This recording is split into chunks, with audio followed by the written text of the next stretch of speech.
Hey, if you want to connect to the internet with your PS5 Slim, first of all you have to go into the right upper corner and select the settings, so click X on your controller.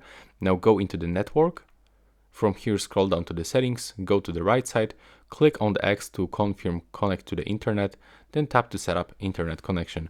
And from here, as you can see in my case, I just have two networks that I was previously connected.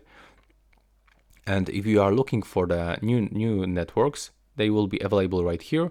So let me show you. I'm gonna forget this one. There we go. And as you can see, it will appear on the networks found. If you still cannot find your network, I can recommend you to press the option button. So that's actually this button. And when you click on it, you can scan for the nearby networks. And now your PS5 Slim is scanning. If you find your network and you want to use the Wi-Fi connection, click X on your controller of the name of the connection, click X one more time, and here we've got the keyboard where you can input the password of your Wi-Fi connection.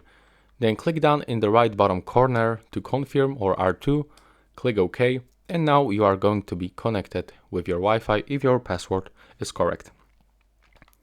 Now you can also set up the wired LAN by tapping right here, but in my case this option is not available because I didn't plug the Ethernet cable into my PS5 Slim. And that's basically it. Right now, please subscribe to my channel. Bye bye.